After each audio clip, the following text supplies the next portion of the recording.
Hi, I'm Johnny Hughes, Editor-in-Chief of Comic Crusaders website, host of The Definitive Crusade, Outside the Panels, and the Old Timers Comic Book Show podcasts.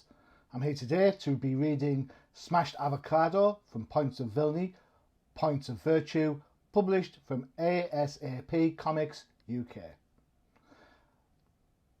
The story is Smashed Avocado. Have a listen. Harry was tired, in every sense of the word.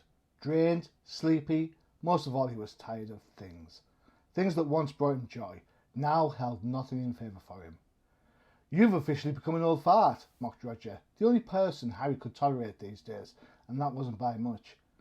"What do you mean?" he snapped, wetting his lips as he finished his sentence. "Well, you've tutted at least 12 times since we got here. You've sighed 7, and I've lost count of how many times you've huffed.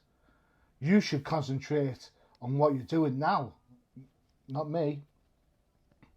Roger smirked. He knew every button to push when it came to his old friend. He himself was still very much young at heart, and he fancied himself as the Peter Pan of his group. It wasn't a big group, mainly because people he knew struggled to be around Harry and his continuous judgment. But strangely, Roger still preferred being around his sour-faced mate. "Well, I would, but your miserable face is distracting," he chuckled, receiving a stern glare from Harry as the waitress approached them. "Good morning, you two," she beamed as she waltzed to their table. "You having the usual, Harry?" "Yes, as always," he barked. "As always," she repeated, keeping a smile. "And for you, Roger?" "Well, I'm thinking of trying something a little different today, so I'll place my decision in your hands," he said with a wink. "Are you mad?" Harry seemed overly shocked at such a small thing. "She's never steered me wrong before." "Well, thank you, Roger. I'll make sure I choose something extra nice." Harry tutted loudly at the exchange. "That's 13 tuts now," laughed Roger, as the waitress walked off. "You should try new things, you know, like that smashed up avocado stuff. That was delicious."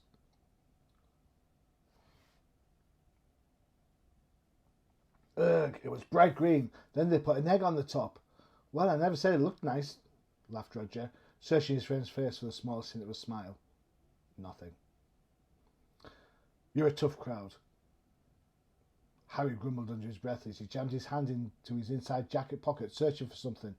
He produced a handkerchief, a small pack of strong mints, and several pence in mixed coins. He became agitated. "Left outside pocket," Roger declared as he poured water into a glass and gently placed it on the table in front of Harry. Harry reached into the pocket Roger had stated and pulled out his tablets. They were in a small container with the faded words "Tuesday" printed on it. He fumbled with the lid angrily until it popped open and the tablets fell onto the table. He quickly scraped them up because he didn't want Roger to see just how many he had to take now. He threw them from the palm of his hand into his mouth, holding them there for a second before scooping up the water and guzzling it, large drops escaping from the corners of his mouth. "You mucky sod," chuckled Roger, pretending he hadn't counted the tablets as they scattered across the tabletop. "Feel better?" "Fine," blurted Harry as the remaining mix of capsules and water pushed down his throat. "Still having trouble sleeping?" "I said I'm fine." "And I've known you long enough to know shit when I hear it." Roger's face wore a stern look for the first time in a long time. Harry knew that look. It was the only time he knew he couldn't win or back out of the conversation. Just some nightmares. Nothing more than that. Some? Or the same one? Harry felt his jaw tighten at the thought of the nightmare. It was relentless and taunted him nearly every night. It wasn't what he saw. It was what he could hear. Something whispering his name over and over until he screamed himself awake.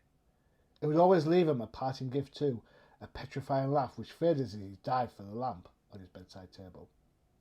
He'd made the mistake of telling Roger about it. Not the details, just that he'd had a bad dream. "I'll be fine," he said, allowing his jaw to relax. Want to find out what happens to Harry and Roger? Check out Points of Villainy, Points of Virtue from ASAP Comics in the UK. Thanks now.